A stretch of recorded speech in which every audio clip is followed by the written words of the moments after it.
Assalamualaikum warahmatullahi wabarakatuh. Alhamdulillahi rabbil alamin. Wassalatu wassalamu ala asyrafil anbiya wal mursalin wa ala alihi wa sahbihi ajma'in, amma ba'du.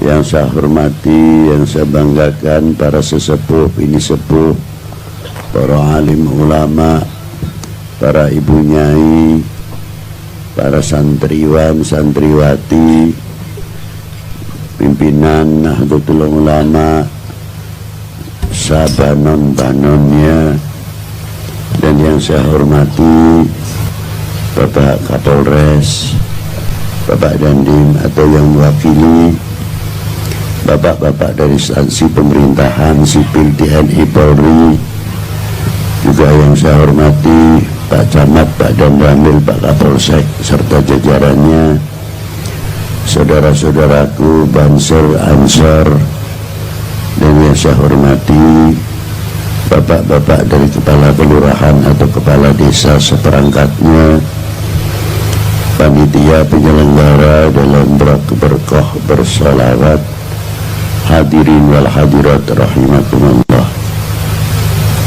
Solawat adalah tali silaturahim yang langsung digurui oleh Allah Subhanahu wa ta'ala. Solawat adalah menyambung tali silaturahim antara sesama kita kepada baginda Nabi Sallallahu Alaihi Wasallam, menyambung tali silaturahmi kepada keluarga Nabi, para ummahatil mukminin, para sahabat, dan tali sholawat adalah menyambung antara sesama al-mu'min akhul mu'min, al-muslim akhul muslim. Bila mana seseorang mau memahami yang sebenarnya tentang sholawat, sangat luar biasa. Pendapat makna innallaha wa malaikatahu yusholluna ala nabi, sholawatnya Allah Ta'ala kepada baginda Nabi diterangkan oleh Ibnu Hajar, Fadil Ayat, dan tokoh-tokoh ulama pendahulu. Maknanya salawatnya Allah Ta'ala adalah rahmah yang disertai ta'dim, makrunatan bita'dim, rahmat yang disertai Allah Ta'ala mengagungkan kepada baginda Nabi Sallallahu Alaihi Wasallam. Dan sholawatnya para malaikah adalah doa lil ummah, sedangkan sholawatnya antara kita kepada baginda Nabi Sallallahu Alaihi Wasallam adalah menyambung hubungan kita kepada Rasulullah, tidak di dalam sholawat saja, bahkan sholawat di dalam sholat pun masih terkait sesama kita. Di antaranya kita mengucapkan setiap waktu assalamualaikum ayuhan nabiyyu wa rahmatullahi wa barakatuh. Selain itu, di waktu kita mengucapkan assalamualaikum ayuhan nabiyyu wa rahmatullahi wa barakatuh, seolah-olah Rasulullah di hadapan kita, karena ada kalimah mukhattab istikhdari, kalimah ka alaika, seolah-olah Rasulullah di depannya waktu kita mengucapkan assalamualaikum ayuhan nabiyyu wa rahmatullahi wa barakatuh. Diteruskan assalamu alaina wa ala ibadillahi salihin, ketika Isra Mi'raj Rasulullah mengucapkan at-tahiyyatul mubarakatus salawatut thayyibatu lillah, Allah Ta'ala menjawab, memberi satu kehormatan kepada baginda Nabi dengan dawuhnya assalamu alayka ayuhan nabiyyu wa rahmatullahi wa barakatuh. Ternyata sholawat itu juga mengandung akhlak, sholawat itu juga mengandung adab. Walaupun di sini mengucapkan Allah Ta'ala kepada Rasul assalamu alayka, tapi pangkat Rasulullah diangkat ayuhan nabiyyu wa rahmatullahi wa barakatuh. Yang kedua, ketika Rasulullah mendapat rahmah barokah dari Allah, Rasulullah masih peduli memikirkan umatnya, maka Rasulullah minta sujud kepada Allah. Disuruh bangun sama Allah Ta'ala, beliau mengatakan, minta sama Allah apa diantaranya? Assalamu alayna wa ala ibadillahi salihin. Diijabah oleh Allah Ta'ala dengan salamu alayna wa ala ibadillahi salihin. Bimbingan kepedulian sudah diterapkan oleh Rasulullah dari semenjak dahulu. Assalamu alayna sampai sekarang masih dibaca oleh kaum mukminin. Kita setiap sholat tetap masih membaca assalamu alayna wa ala ibadillahi salihin. Assalamu alayna duhdat kang paring slamet, mugi panjenengan kersa maringi keselamatan dateng kita sedaya. Lu hebat ya. Wa ala ibadillahi salihin kok dipisah? Dongnya assalamu alayna pun dados lafal jamak niku. Tapi bagaimana Rasulullah mengangkat seseorang atau kelompok atau jamaah orang-orang yang soleh, penghargaan tersendiri di sini assalamu alayna wa ala ibadillahi sholihin.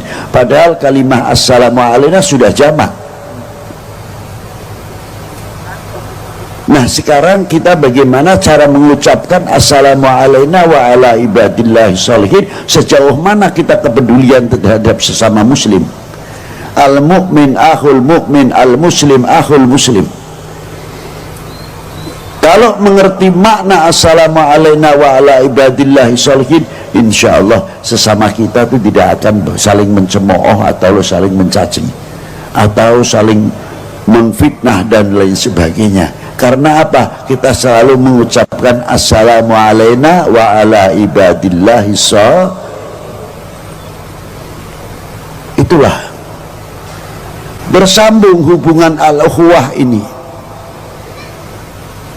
Maka pentingnya sholawat, kata al-imam Al-Qadil Iyad ataupun Ibnu Hajar di dalam memaknai Allahumma salli ala Sayyidina Muhammad wa ala ali Sayyidina Muhammad. Makna wa ala ali bukan untuk keluarga saja, tapi di dalam maqamati doa wa ala ali ay ummah Sayyidina Muhammad sallallahu alaihi wasallam. Jadi kalau kita membaca wa ala ali, semua umat masuk di dalam kalimah wa ala ali Sayyidina Muhammad. Konsekuensinya sekarang yang penting, kalau Rasulullah sudah mendoakan begitu luas dengan sholawat, hadits sholawat itu banyak sekali, ratusan. Di dalam kitab Sa'adatud Darain as-sholat ala Sayyidil Kaunain, maka kita selaku umat Sayyidina Muhammad bagian mengucapkan terima kasih kepada Rasulullah adalah dengan membaca sholawat. Mengapa sejauh itu? Apakah Rasulullah memerlukan rahmat dari kita? Ini sebabnya tidak.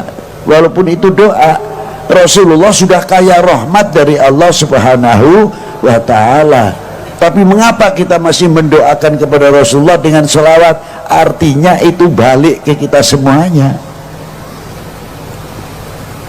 Jadi orang yang membaca sholawat silaturahmi kepada Rasulullah, tapi hikmahnya sholawat kembali kepada penselawat itu sendiri. Itu hebatnya sholawat kepada baginda Nabi Sallallahu Alaihi Wasallam.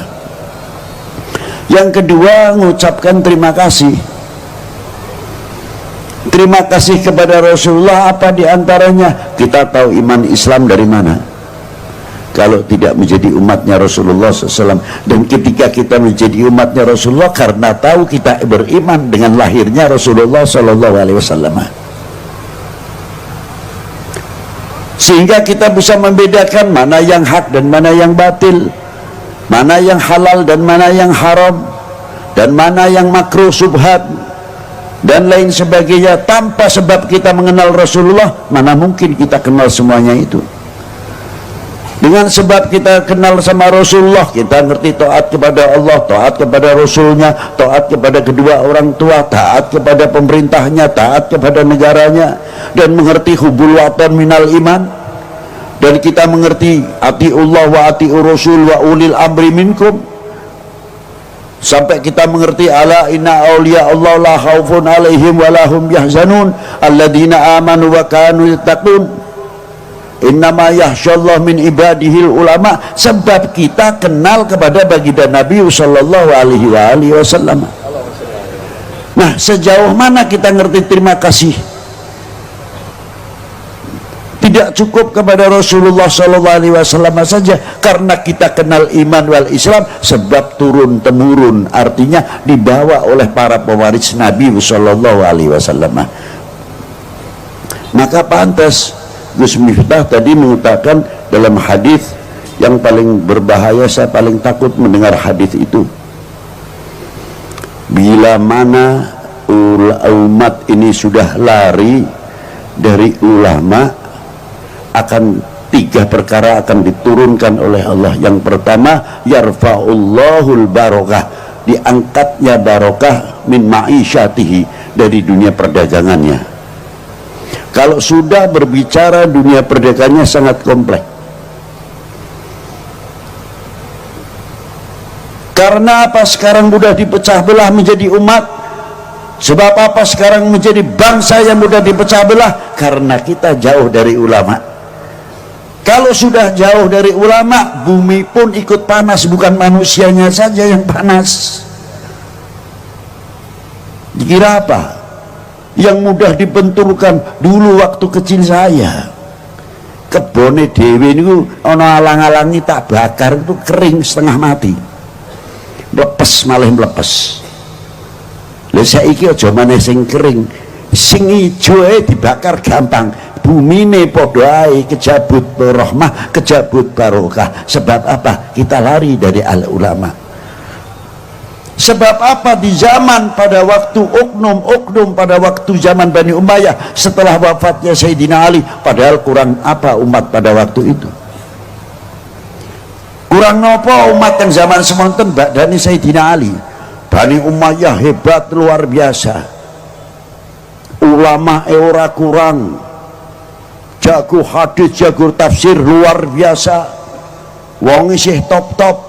Ning kena apa umure Bani Umayyah ya 100 tahun kurang lebih, tumbang begitu saja.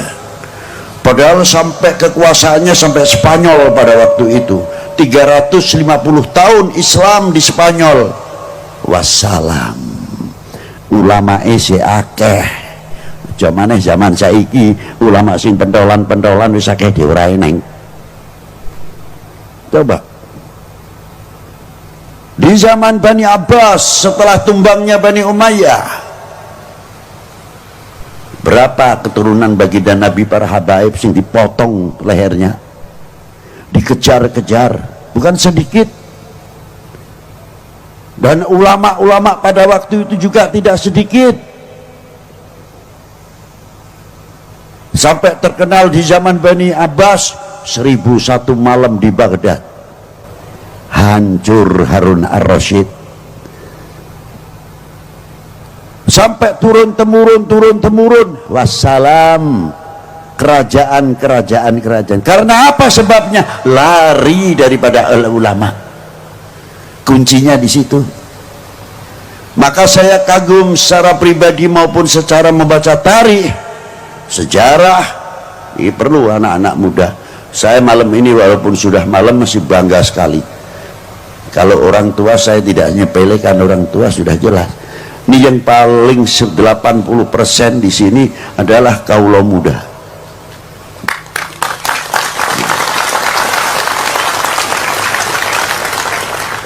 Kebanggaan saya satu, karena yakin kelak di pundak kalian yang akan menjawab tantangan umat dan tantangan bangsa ke depan. Di pundak kalian, bukan di pundak sesepuh. Sesepuh itu walaupun umurnya panjang 100 lebih, tetap fisiknya sudah menurun.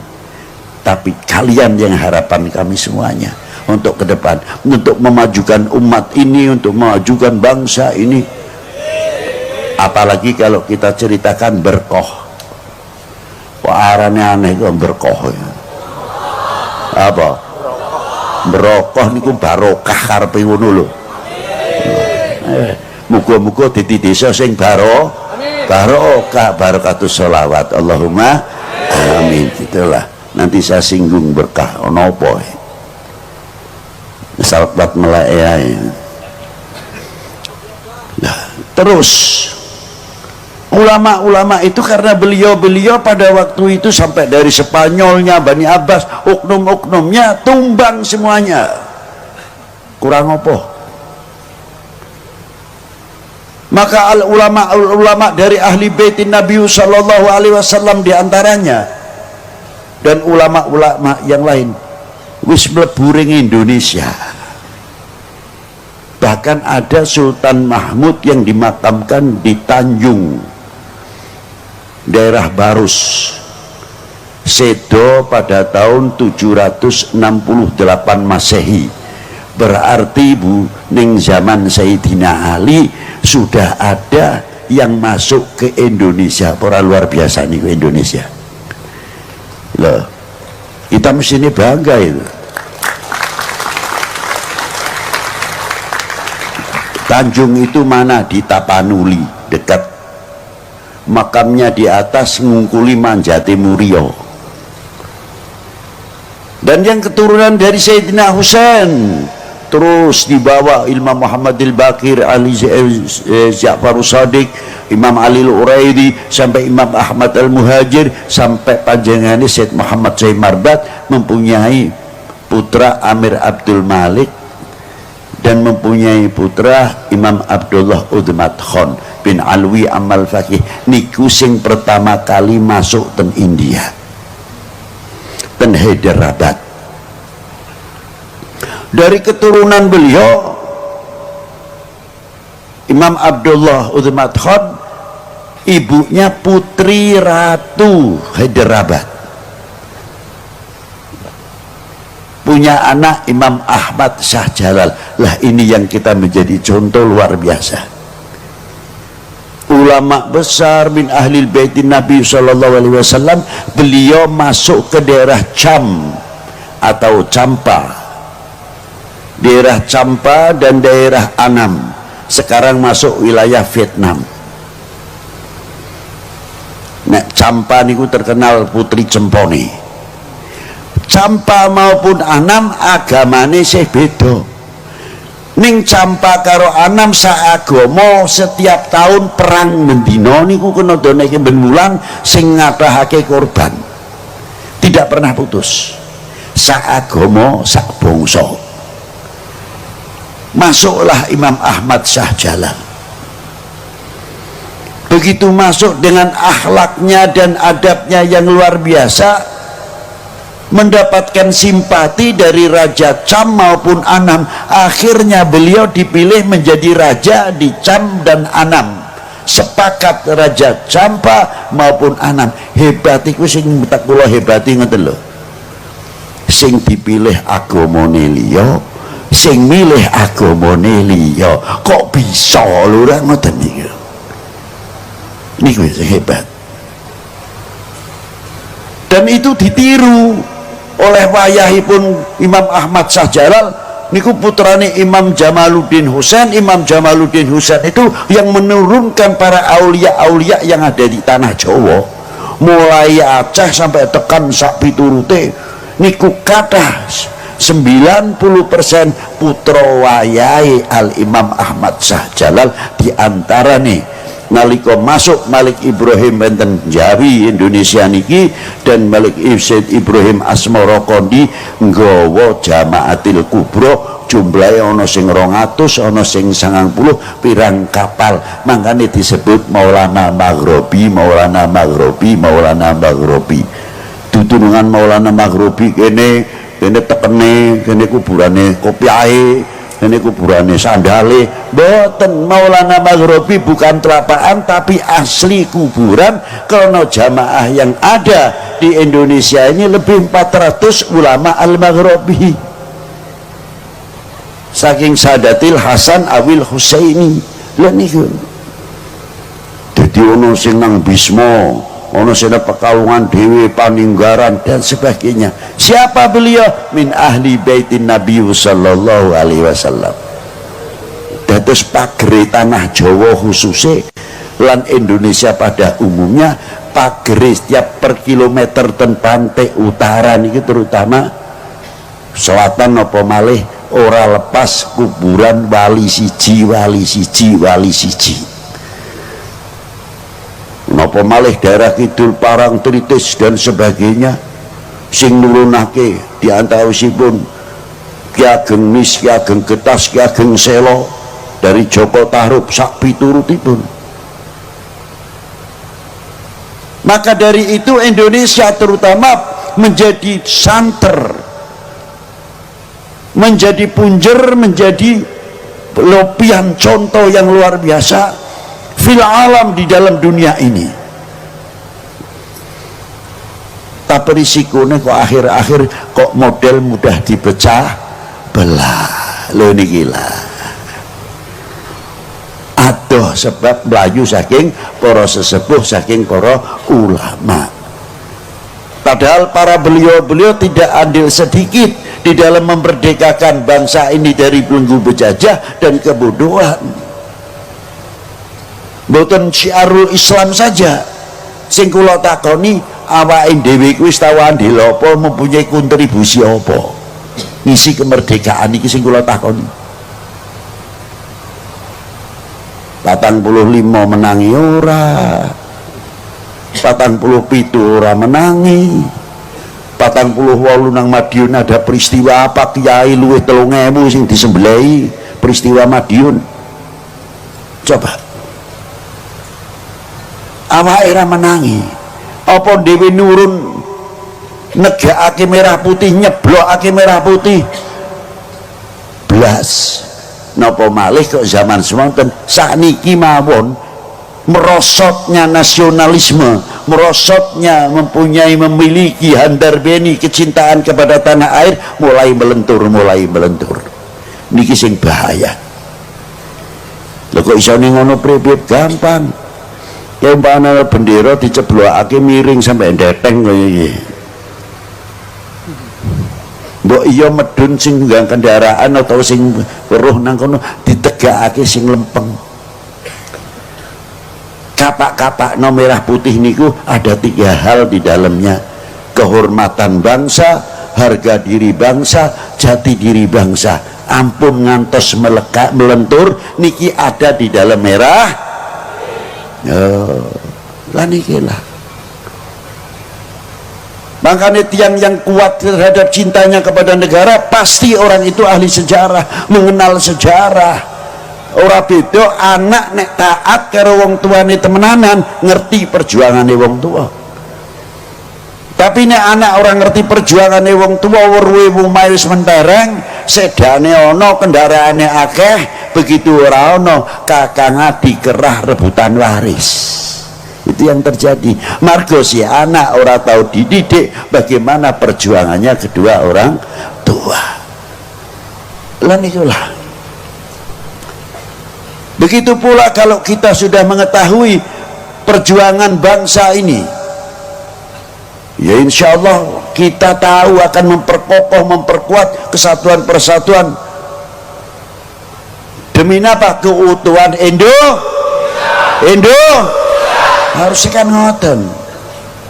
Makanya kula kuatir wenten setunggal ayat kadar bobot hadis, kadar bobot iman seseorang tergantung kecintaannya kepada Kanjeng Nabi. Niki dipelintir nih, oknum niki pinter terkadang. Lo nek ngono arep ngembosi wong Islam, khususnya ngembosi liya agama, khususnya wong Islam, kurangi cintane kepada para ulama, cintane Kanjeng dateng Kanjeng Nabi, gembosi. Niku cara ngancurke umat beragama khususnya Islam. Engko nek wis benturke antar umat beragama, niki tujuan terutama cara pola untuk menghancurkan Indonesia. Sadar itu. Biar tarung niku kira-kira Indonesia bisa dipecah niku pripun? Dengan segala cara, waspada terutama. Semonten ugi nek badhe ngancurake bangsa niki dipintir balik saking hadis wau, kadar bobot iman seseorang tergantung kecintaannya kepada Nabi ini. Lah nek kadar bobot iman nopo cinta seseorang terhadap bangsanya tergantung cintanya kepada tanah airnya. Nek demene marang tanah air temenanan, cintane bangsa luar biasa. Kalau sudah cinta betul-betul kepada bangsanya, pasti akan menutupi segala kekurangannya. Bukan berarti mengingkari ada kekurangan atau selak, saking ada cara-cara menasehatinya. Tidak bangga menepuk dada kalau membuka aibnya bangsa sendiri. Loh nikulah aku umpamanya dadi oknum ben dikeploki ke luar negeri, hebat. Wah, padahal niku buka aib sedulure dhewe kok ora isin sing kaya niku. Lah nikilah. Tapi kalau orang cinta yang luar biasa, kaya bocah pondok umpamane, aku dadi kiai ini ana bocah sing colong jukuk, tak keplaki dhewe nang kamar, tak ajar. Tapi begitu di luar ditanya, "Bib, jare bocah pondok gini kok ana sing tangane dawa pripun? Sapa sing ngomong?" Pondok ini bersih kate bocah-bocah kaya kowe, tapi bocah wis tak ajar, ora nutupi. Di luarnya kita selaku bangsa Indonesia harus berani menyatakan kami bangsa yang besar, kami punya para leluhur yang luar biasa yang menurunkan kita ini, yang mempunyai intelektual dan ilmuwan yang luar biasa. Buktinya apa? Gawe Borobudur kayak sampai saiki, gawe Candi Prambanan. Saya kagum melihat Prambanan, lawang tempatnya cedak dengan gunung berapi. Iki mestine dhuwur semono, iki nek hitungane ora kuat kangelan. Tekstur tanahnya gimana? Kira-kira ben ora kena goyangan. Itu kok hebatnya. Iki umpamane nono lindu ana apa kok iso ora terpengaruh. Sekarang sudah tua umurnya, ya pantes ini kena sedikit-sedikit. Tapi biyen carane mikir, terus arusnya air ini kemana? Ngerobos ning liyane apa ora? Loh, orang-orang dahulu sudah berpikir sejauh itu, bukan lihat Borobudur atau Prambanan setelah berdiri. Begitu pula Kanjeng Sunan Kalijogo, Demak pada waktu itu dekat dengan Gunung Murionya. 2000 tahun yang lalu kurang lebih Gunung Murio pernah meletus, hingga tanahnya itu tanah banyak bergeser atau setengah gambut. Tapi Sunan pada waktu dulu, waktu mendirikan Masjid Demak, ono sokone siji sing arane Soko Tatal, nek aku berwe keramat. Padahal itu ilmu yang luar biasa. Membuat Soko Tatal bagaimana caranya elastis untuk menjaga keseimbangan soko sing wolu. Para ulama kita pun dulu sudah maju luar biasa. Itulah para leluhur bangsa kita, bukan bangsa yang ketinggalan. Abad 9 Hijriah, bagaimana ulama-ulama kita sudah di Masjidil Haram, sudah mengajarkan torekot, sudah mengajar di Masjidil Haram, lihat di kitab Jami' Karamatul Aulia Jutani. Jadi kita harus bangga. Tapi saiki kok melentur piye wis seneng dijeblokake, dibenturake, percaya karo hoa. Tulung ayo jaga bareng-bareng Indonesia dari segala bentuk perpecahan. Wahai bangsaku yang kubanggakan, relakah negerimu terpecah belah? Buktikan, jangan tidak saja. Ayo kita bentengi sehingga kita bisa mengejar segala ketinggalan. Ayo gandengan tangan, jangan sampai kita memberikan kesempatan seujung rambut pun kepada oknum-oknum orang lain atau bangsa lain yang akan menunggu pecahnya Indonesia. Padang bulan padangi rembulane sing awe-awe, padang bulan padangi kaya dina rembulane sing awe-awe, pilihake ojo turu sore, kene tak citani aku sito wektu sore, kene tak citani aku sito wektu sore. Keindahan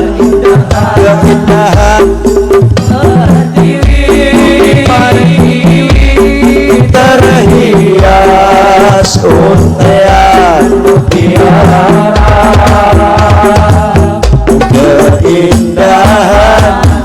keindahan bumi pertiwi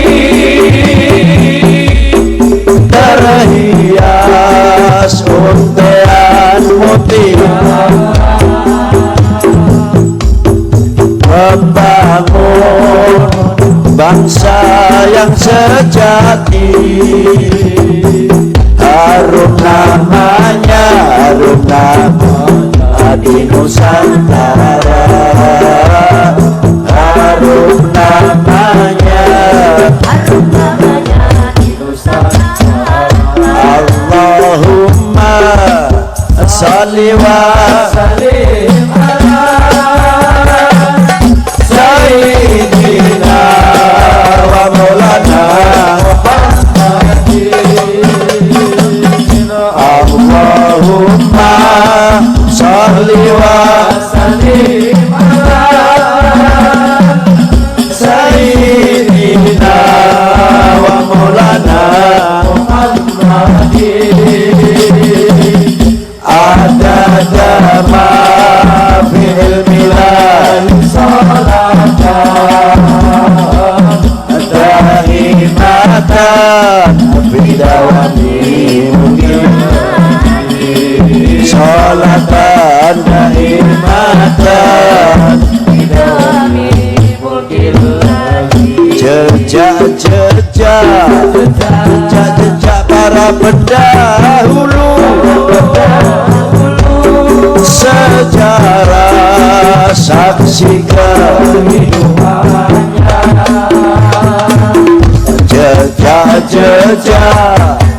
jejak para pendahulu, sejarah saksi kehidupannya,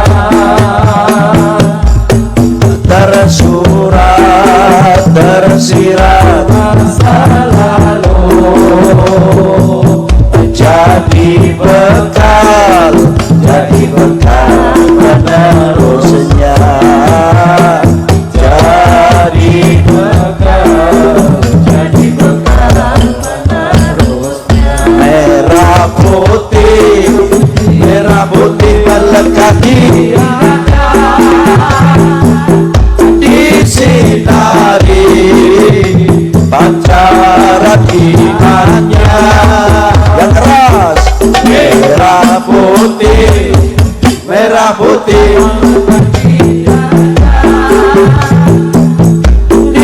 disinari pancaran imannya dimanapun ia berada, tetap cinta Indonesia, tetap cinta Indonesia. Bareng merah putih kaki disinari pancaran imannya,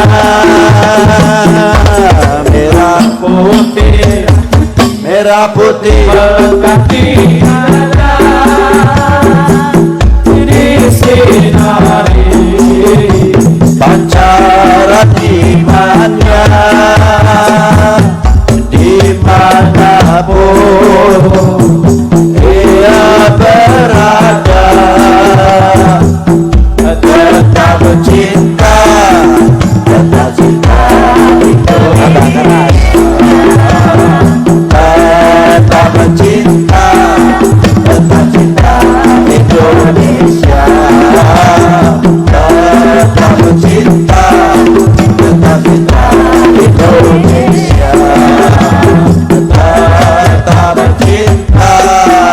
tetap cinta Indonesia. Allahumma rabbana atina fid dunya hasanah wa fil akhirati hasanah wa qina adzabannar. Allahumma shalli ala sayyidina Muhammad wa ala ali sayyidina Muhammad salatan antunawwiru fi qulubina wa qawalibana wa wujuhana binurillah wa binuri sayyidina Muhammad sallallahu alaihi wasallam. Ya Allah Gusti, sak rombongan pengajian berkah niki, muga-muga aja diharamake pikantuk syafaate Kanjeng Nabi sallallahu alaihi wasallam, lan muga diaku dadi umate Kanjeng Nabi sallallahu alaihi wasallam, dikumpulake dhateng tiang-tiang ingkang dipun cintai dening Allah, dicintai dening baginda Nabi sallallahu alaihi wasallam. Wa sallallahu ala sayyidina Muhammadin wa alihi wa sahbihi wa baraka wa sallam, walhamdulillahirabbil alamin wal afu minkum. Wassalamualaikum warahmatullahi wabarakatuh.